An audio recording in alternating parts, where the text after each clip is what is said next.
Halo semuanya, pada video kali ini saya ingin membahas satu contoh soal kimia SMA.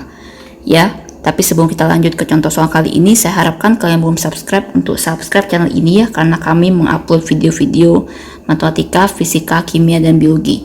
Ya, jangan lupa kalian nyalakan juga notification-nya biar kalian tidak ketinggalan dengan video terbaru kami.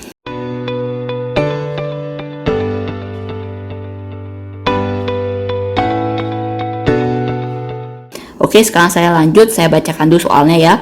Tentukan rumus kimia senyawa di bawah ini. Ya, tembaga 1 oksida, silikon dioksida, nitrogen triklorida, besi 3 oksalat, dan timah 4 oksida. Ya. Nah, ini soalnya ini kita disuruh menentukan rumus kimia ya dari namanya gitu ya.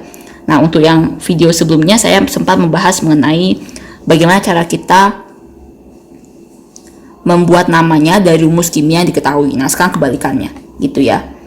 Nah, kalau misalkan seperti ini ya kan harus menentukan terlebih dahulu yaitu adalah senyawa ionik atau senyawa kovalen ya. Kalau dia senyawa ionik berarti dia antara logam sama non logam.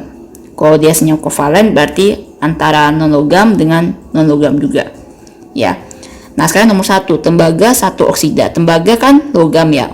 Oksida berarti kan oksigen. Berarti dia adalah non logam. Berarti ini adalah senyawa ionik ya. Yang nomor 1 senyawa ionik. Nah, kan tuliskannya masing-masing Cu sama O kan. Cu sama O gitu ya. Nah, tapi kan perhatikan sini ini ada satu kan ya. Ada tembaga 1 oksida dalam kurung itu. Nah, dalam kurung itu menunjukkan apa sih? Jadi dalam kurung itu menunjukkan valensi dari tembaganya gitu. Kenapa harus ditulis 1 itu? Karena tembaga itu banyak valensinya. Ya, tembaga itu masuk unsur transisi ya. Kalau unsur transisi itu bisa tembaga 2+, bisa tembaga 3+ gitu ya. Pokoknya itu banyak dia punya. Jadi harus diperjelas yaitu tembaga yang valensi berapa gitu. Nah, ini tembaganya valensi 1 nih karena dia tembaga 1 oksida. Berarti kalau kalian nuliskan ionnya itu menjadi Cu+. Ya kan? Cu+. Dan kan O-nya itu O pasti 2- kan? Karena dia berada di golongan 6A ya.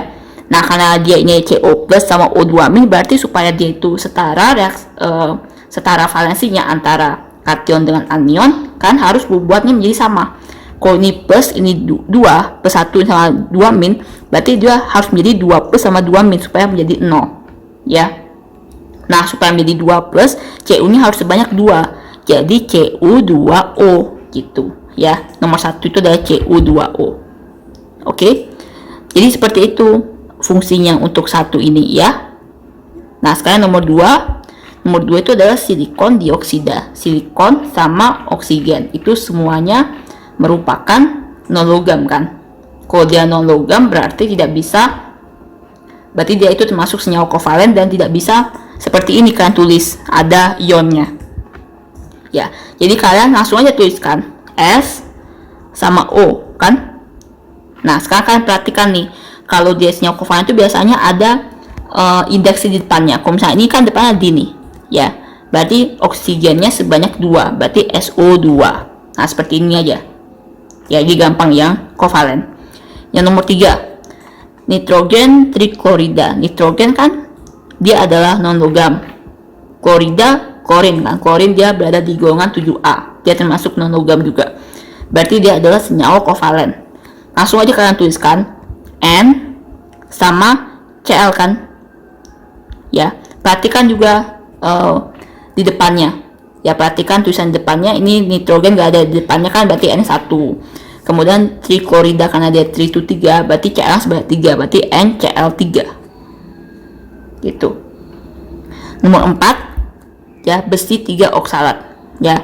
Nah, seperti yang tadi saya sudah jelaskan juga, karena besi itu dia berada di golongan transisi ya, unsur transisi, maka harus diperjelas dia itu valensi berapa. Nah, di sini diketahui valensinya 3 ya. Nah, besi sama oksalat, besi kan dia logam ya. Oksalat mungkin kalian nggak terlalu familiar ya.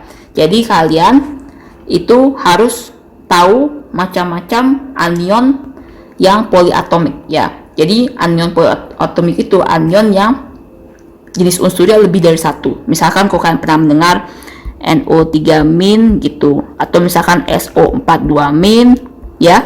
Nah, kan pasti udah tahu namanya masing-masing kan. Kalau NO3- berarti nitrat gitu ya. SO42- sulfat. Nah, seperti itu. Ada banyak sekali anion poliatomik gitu. Jadi ada namanya masing-masing ya. Kalau misalkan oksalat ya, itu adalah C2O4 ya, C2O4 2-.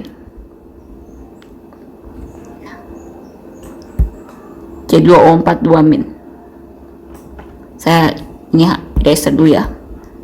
Ntar saya tulis lagi C2O4 2-. Gini ya.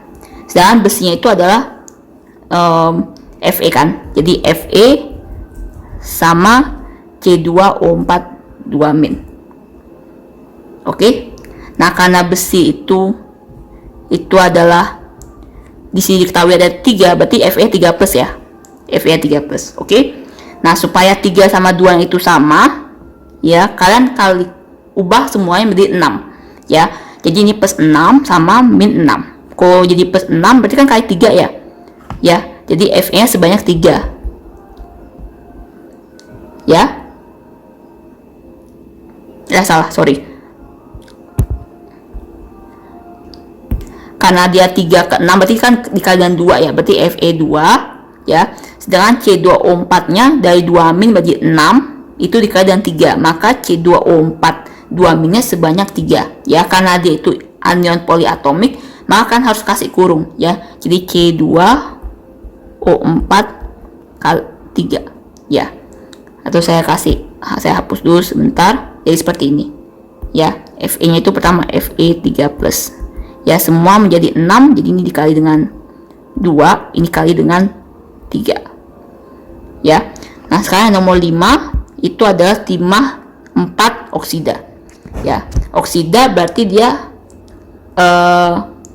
anion biasa ya, bukan anion poliatomik ya, anion monoatomik. Ya, timah itu dia adalah logam dan oksida itu adalah non logam. Berarti dia termasuk senyawa ion ya.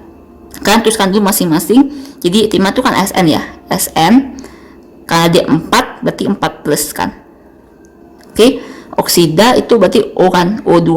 Nah, ini kan 4 sama 2. Supaya sama, itu kan ubah menjadi 4+ sama 2- ya. Karena Sn-nya sudah 4+, berarti Sn-nya sebanyak 1 aja. Jadi Sn ya, O-nya karena dia O2- kita ubah menjadi O4-, maka dikali dengan 2. Maka O-nya harus sebanyak 2, berarti SnO2. Seperti itu ya. Mudah-mudahan kalian bisa mengerti ya cara untuk membuat rumus kimia dari nama senyawa. Oke. Nah, sekian saja penjelasan saya pada video kali ini. Kalau kalian ada yang kurang mengerti, kalian bisa komen di kolom komentar ya. Kalau kalian punya soal, punya PR yang kalian tidak mengerti dan kalian ingin supaya kami buatkan videonya, kalian bisa kirim soalnya ke email yang tertera di description. Terima kasih.